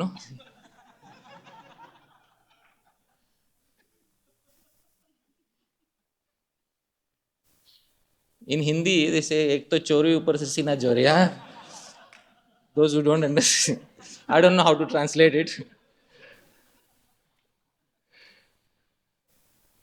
You are doubling down on your shamelessness. That's how, isn't it? That's how you can translate it.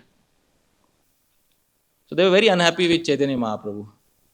First and foremost, he eats so much and dances on the street, no Vedanta, nothing. And then on top of that, they are composing verses to justify their gluttony. So Sri Rupa Goswami says, not by these things. In fact, you may be knowing there is a pastime of Sri Rupa Goswami. In sweet rice, he overate so much that he got something. What did he get? Indigestion. But never, no trace of lust, dear devotees, for such individuals. Because there is no connection between these two.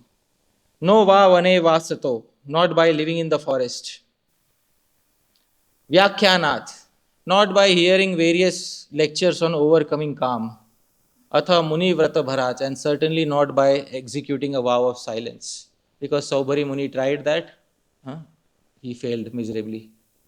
Not by all these things, dear devotees. So then how? So that will remain a mystery, dear devotees. I will keep that a mystery. But Sri Narottam Das Thakur has one central message for all of us. I will end with this. Sri Narottam Das Thakur says in Prema Bhakti Chandrika, please repeat after me. Kama Krishna Karmarpane. This is Prem Bhakti Chandrika. In existing translations of this literature, Kam is translated as lust. Now we will translate it in a new manner. What is the meaning of Kam, dear devotees? Desire. Any creative tendency, offer your calm in the various creative activities related to Sri Krishna. Kama, Krishna, Karma, Arpane. So Sri Narottam Das Thakur is including all meanings of calm in this. If you have a desire to paint, use it for Bhagavan. And don't shy away from learning avidya. Because it is only by avidya that one overcomes the world, and it is only by vidya that one finally tastes the nectar. Not possible otherwise. Many have tried in the past. Many acharyas have tried in the past. It is good advice. Don't try to go against them. Please don't try to go against them. At the end of the day, everybody is free to do what they wish to do. Yatha ichhasi tatha kuru. But it is important to give a recommendation from the previous acharyas. Don't walk on the path where millions of others have failed. Because if calm doesn't come out in the form of lust, calm will come out in the form of Swapnil Prabhu's hundreds of followers.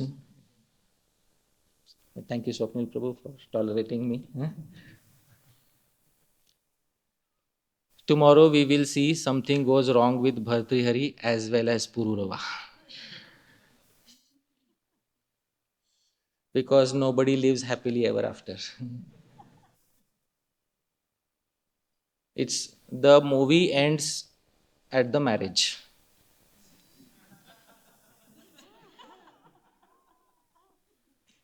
Nobody shows what is going to happen after that.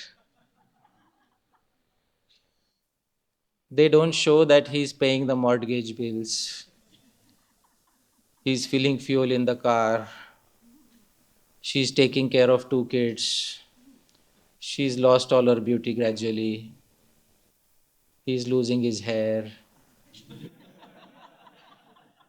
they don't get along with each other. Nobody shows that. So, tomorrow we'll explore that side of the equation. Thank you very much, devotees. Yadatra skhalitam kinchit vidvam saha purayantu tat. Yadatra saushthavam kinchit tad guroreva me nahi. Yadatra Skhalitam Kinchit. It is possible that I might have made a mistake in speaking something. If I made a mistake, Vidvam Saha, you are learned devotees, Purayantu Tat. Please correct any mistakes. But Yadatra Saushthavam Kinchit. If there was anything nice that you found, please remember, Tad Guru Reva. It belongs to my Guru Janas. May nahi. It doesn't belong to me. Thank you very much, dear devotees. Srila Prabhupada ki jai. Hare Krishna.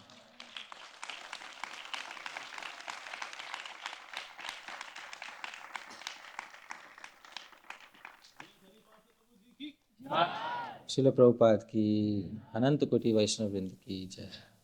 So I'd like to thank Maharaj once again. Thank you so much, Maharaj, for kindly giving me an opportunity to speak something like this. I know I am taking a slight risk by speaking on such topics, but I also need a person who will stand with me.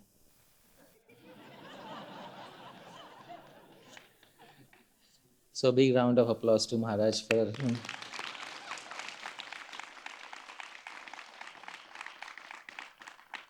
There's a reason why, because I could not have imagined myself speaking this with if it would have been somebody else organizing the seminar, because perhaps they would have said, Prabhu, this is getting too controversial, let's change the topic.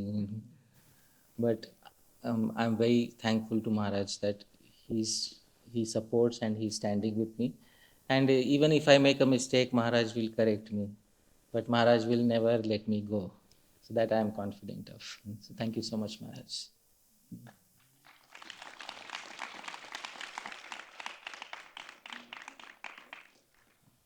And as I said, it's not about the color of the cloth. Maharaj is perhaps um, one of the most rasika persons that I have seen in our movement. It's not about the color of the cloth.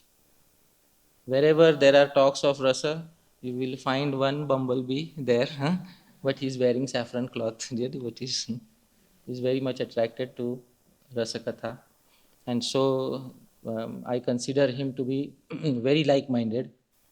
And then I have also seen individuals who are in white cloth, but with a scraped heart. But I would not mention their names. But Maharaj, even though in saffron cloth, he has the heart which is very favorable for understanding and receiving these topics. So it is only with him that I can feel confident in speaking such topics. Maharaj, I'm very, very grateful that I got an opportunity via yourself. Thank you so much. All right, we have time for Q&A. I'd also like to thank my co-speaker Gauranga Darshan Prabhu. He's also presenting topics of Brihad Bhagavat Amritam, Vidya. Tell you what is Vidya, huh? So come in the evening to hear Avidya. And come in the morning and afternoon to hear Vidya. Huh? Don't miss anything because Sri Vyasadeva critiques anybody who listens only to Vidya and anybody who listens only to Avidya. So please come for all the talks. Now we'll have question and answers. All right. So, but if Maharaj, would you like to offer a comment or?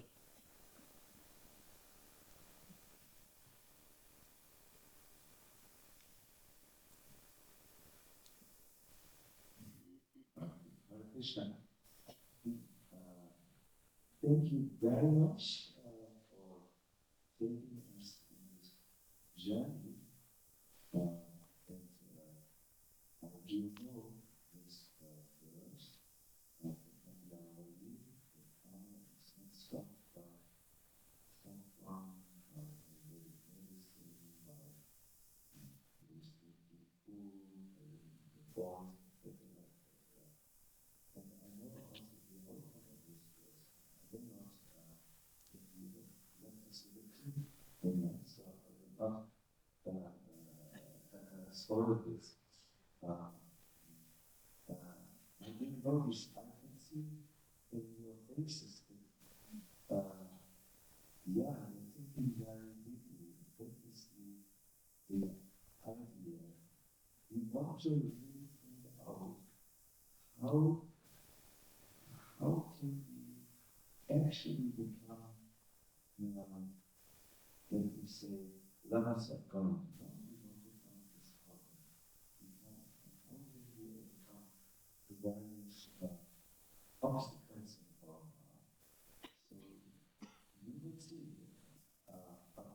understanding the truth of that. The big stuff is that by you know all the light. Wow. And how these are little surgery, which is necessary for all of this. The importance was about engaging both with avidya and vidya simultaneously still, then only with overcome the combinations of with relevance and relations.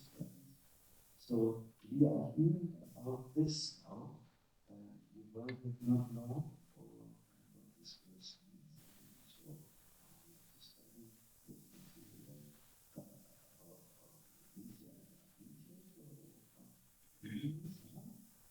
now we will shed light is shed into healing of this world. So I know looking at our motivation, that we were all talking about be patient, accept the challenge, or go with so much. Maybe that is maybe some frenzy. Thank you, Maharaj.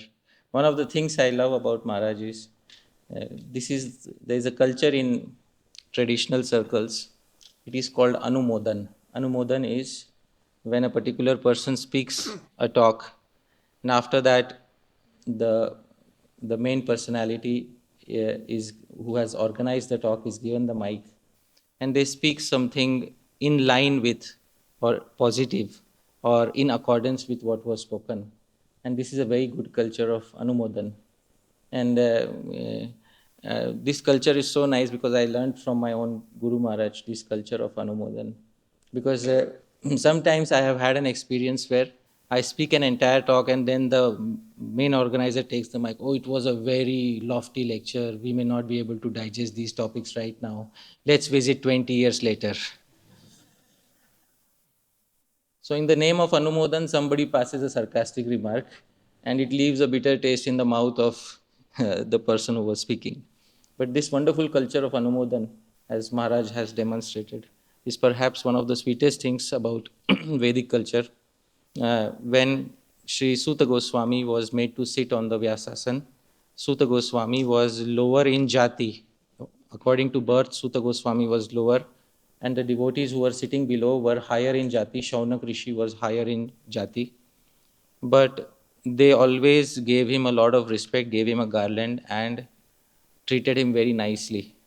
And it is the culture of speaking some katha, that those who, if we offer a garland to somebody or if we offer a seat to somebody, we should do anumodan. Anumodan is we should add to their delight at the end of the talk. So thank you so much, Maharaj, for wonderfully demonstrating this culture. Hare Krishna. So let's begin. Yes, Prabhu, we'll begin with yourself.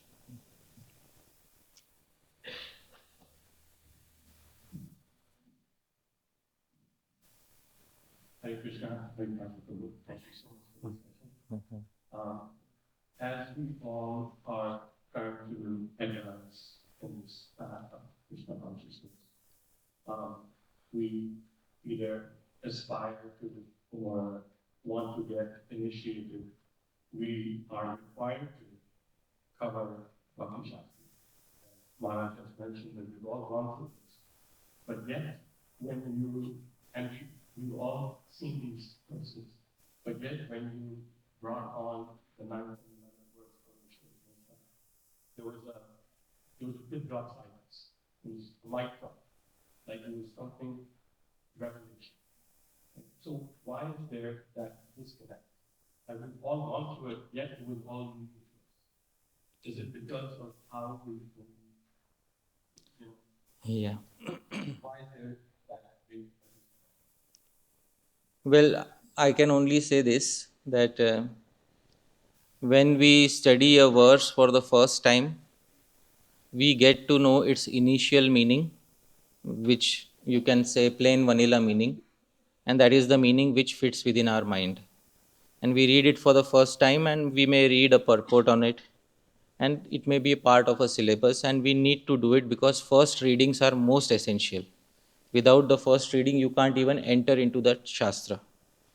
But the first reading may not give that proper context or that proper connect which you find in a detailed explanation, because now the verse is put again with a specific context in mind, and that specific context and the specific connection of the verse at the proper time is what gives that effect.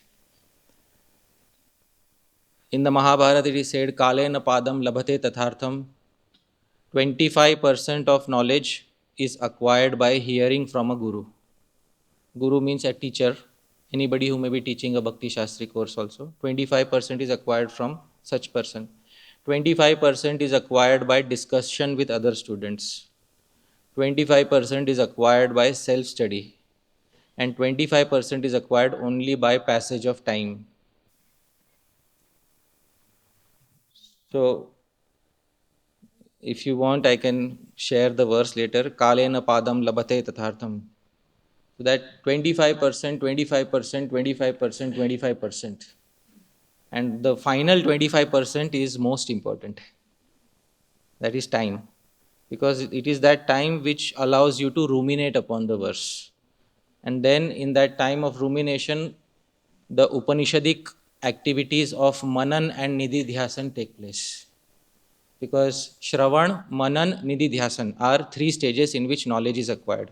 Shravan is first hearing, Manan is meditation upon it, and Nidhi Dhyasan is full realization by passage of time and other factors. So perhaps from Shravan to Nidhi Dhyasan to complete realization, and still complete realization doesn't occur because there may be other angles to the verse which I may not know.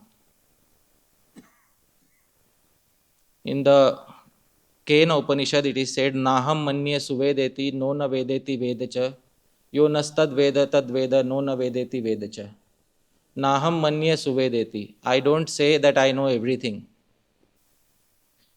No na vedeti vedacha. Nor do I fake humility by saying I know nothing. Yo nastad veda tad veda no na vedeti vedacha. One who says that he doesn't know everything actually knows everything.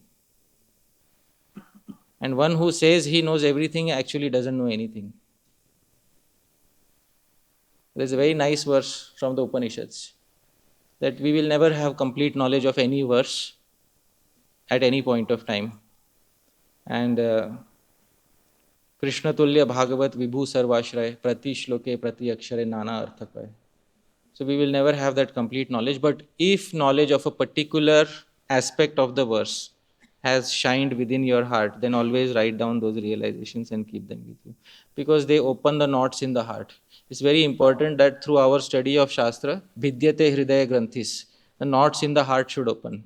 You said mic drop moment because perhaps it was presented in a way that worldly Vidya is to be used in this, in connection with Bhagwan, and there is no harm in learning Vedic worldly Vidya, because that Vedic worldly Vidya really uplifts you. And Vedic Avidya, it uplifts you. So there is no harm in learning that. So that is the way in which it was presented, because it was presented through the angle of calm. It's very important to understand. Calm is also dealt with in the Upanishads. Saha akamayat ekoham bahusyam. In the beginning of creation, Saha akamayat, he desired. Ekoham, alone I am.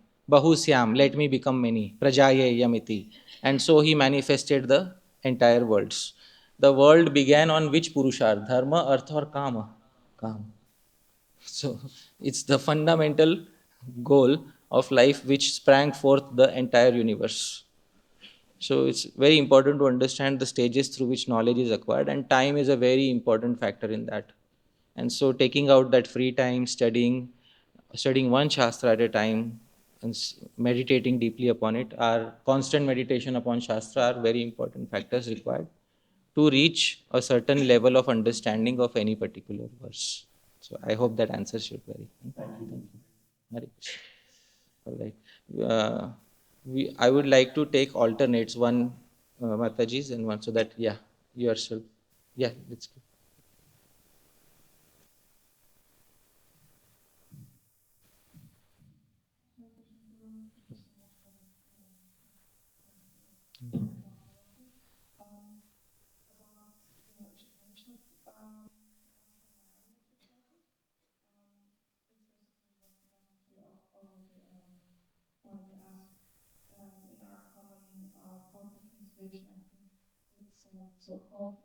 So cool.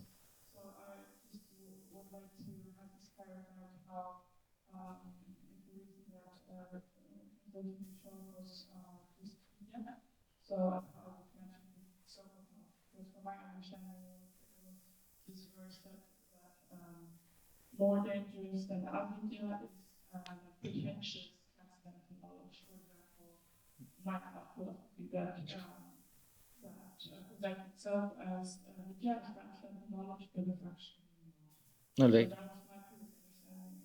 Yeah. Which verse were you speaking about? Mantra.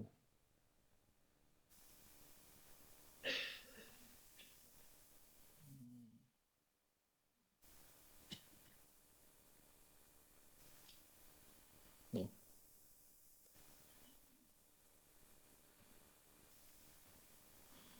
This is Srila Baldev Vidyabhushan's commentary on Ishopanishad. And in Srila Baldev Vidyabhushan's commentary, he says, Atra vidya vidyayoho samuchichishaya pratyekam ninda uchyate. So he says, if you take only one, that is criticized in this particular mantra. Ye janaha avidyam. I'll zoom in a little bit. Ye janaha avidyam vidyaya anya avidya karma. So those who worship only avidya, avidya means that which is besides vidya. And then he says karma kanda, basically the Vedic karma that is mentioned. Those who worship that, kurvanti swargarthani karmani kevalam tatpara anutishtanti te pranina andham tamah ajnanam pravishanti. They enter into the darkness. And what is the meaning of darkness? People may say hell. No. It says samsara paramparam anubhavanti. They enter into the repeated cycle of birth and death. And then he says, Tatas tasmad andhakatamat tamasah samsarat bhuya iva bahutaram eva tamaste pravi. And even greater darkness they enter. Ye punaha, he says, those who are vidyayam keval atma jnana eva rata. Those who are engaged only in self-realization and do have nothing to do with avidya.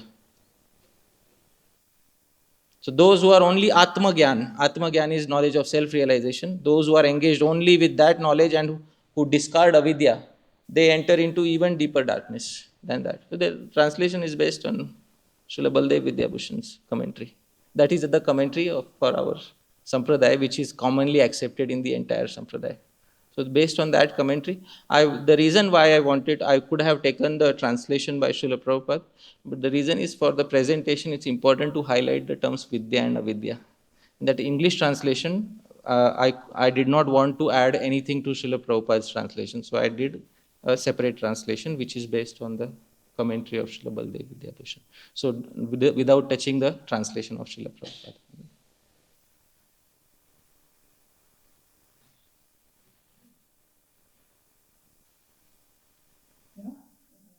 Would you be still able to bridge this gap between this translation or this commentary and Prabhupada's translation? Yeah. Yeah. So, Srila Prabhupada, what does Srila Prabhupada say? You translated it. What does he translate avidya as? So-called knowledge. Yeah, so-called knowledge means so-called knowledge given in the Vedas for sense enjoyment, wealth, etc. That in that way you can harmonize it. That is with avidya. That is how you can. So you can harmonize these two by saying so-called knowledge that is mentioned in the Vedas, that is favorable for the first three goals of life: dharma, artha, and kama. That is how you can bridge the gap. There's still for Vidya, that somehow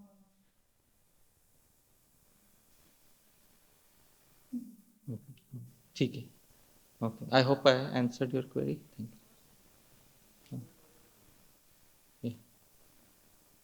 Yes, we'll go here. At least what I am saying is the translation was based on, at least mine was based on Srila Baldev Vidyabhushan's commentary. Okay. So,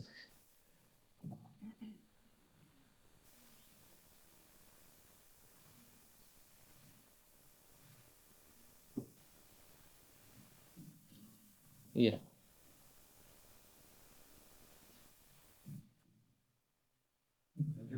Thank you.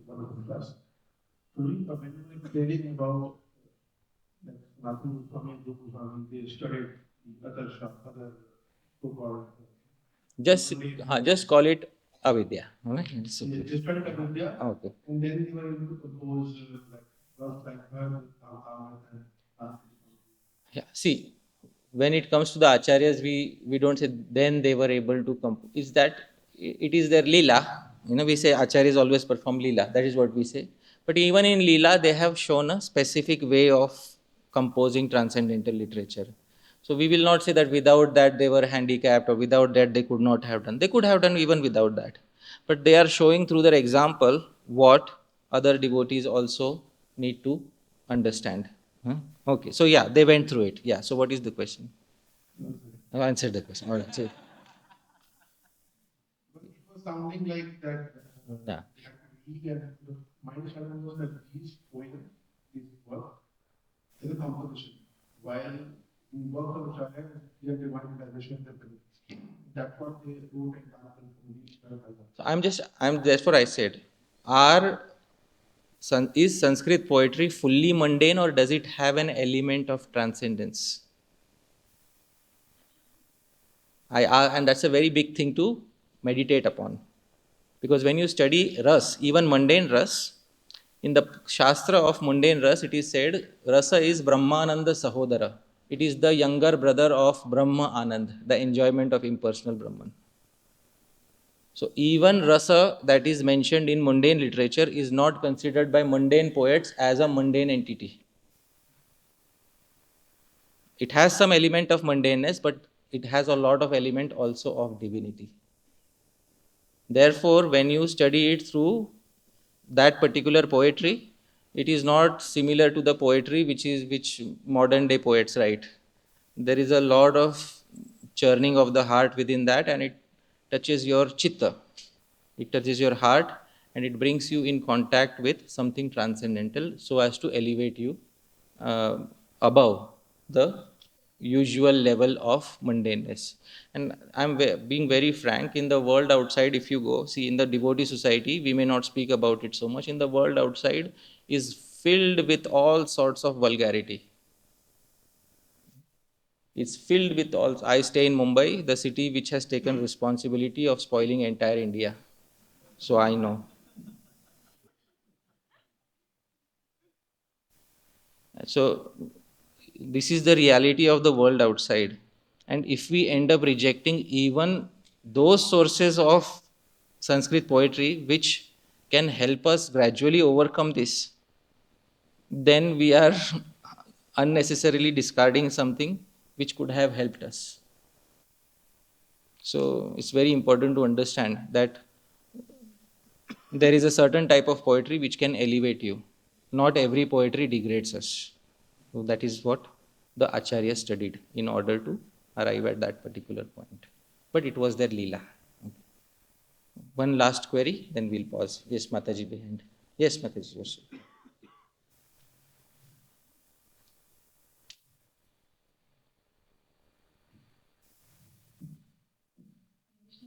Hmm.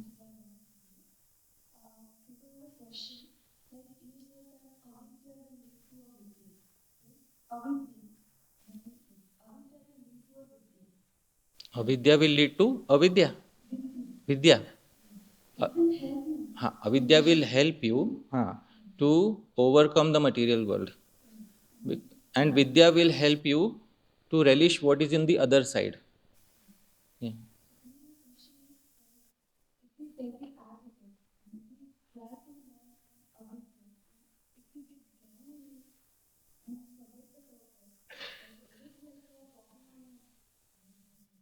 You are already, Mataji, learning so much avidya. I'm just being, those who learned how to use YouTube, those who learn, it's not even proper avidya. I mean, it is, avidya also has standards.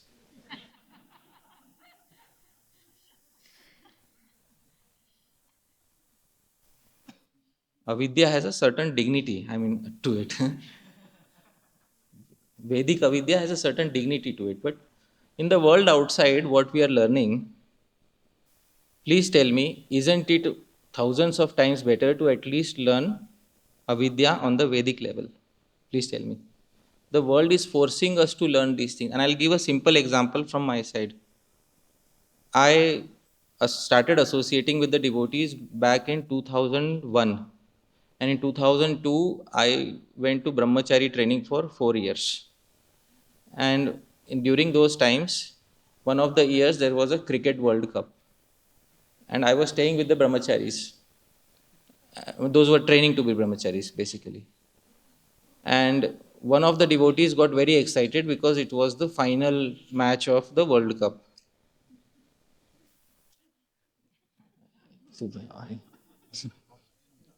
Yeah. Most likely India was involved.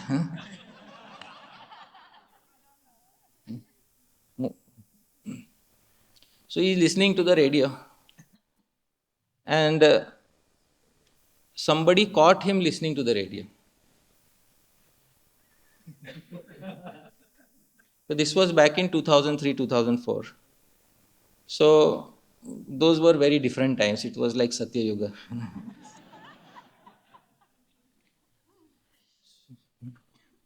So then there was a meeting called, and this devotee was chastised, and the harms of radio were discussed in a lecture.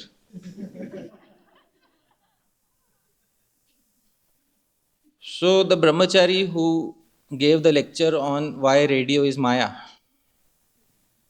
in 2026 he has his YouTube channel.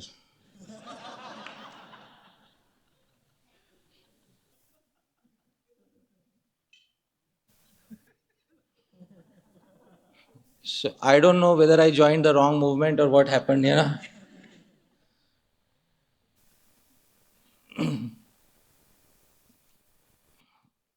Therefore, I am saying it is much better to learn Vedic avidya. It is much better to learn. Because day by day, the external energy is forcing us to learn more and more degraded forms of knowledge, which we are calling it Yukta Vairagya, quote unquote. Better to learn Vedic avidya so that our minds will be purified. Once a person gets a taste, like Sri Rupa Goswami had a taste, Sri Sanatana Goswami had a taste for Kalidas or for all these literature, they will never settle for any level of things in the world outside. Because they know that love, even though it is material, that love which is described in that poetry is not available anywhere in the world today. This Urvashi and Pururava, nobody has a chance of attaining that particular love in the world today. Sri Jiva Goswami says, Yad Amita Rasa Shastre Vyanji Vaidagdhya Vrindam Tad Anumapina Vetum Kalpate Kami Loka. The ordinary person on the street cannot attain even a tiny fraction of what is described in these poets, by these poets, Kalidas, etc. And a very simple example, the most popular love story in the Western world is Romeo and Juliet. And please raise your hands, how many of you experienced love like Romeo and Juliet? Because they died in the end.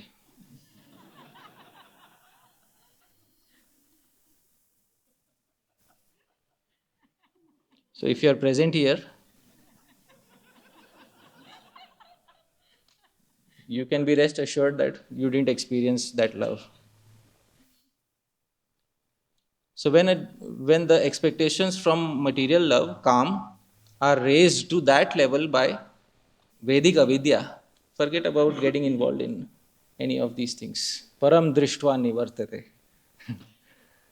But param has to go through certain stages. Param drishtva nivartate. So I hope that answers your query.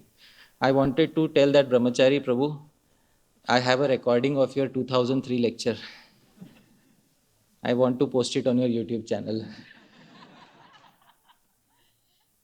Thank you very much. Hare Krishna.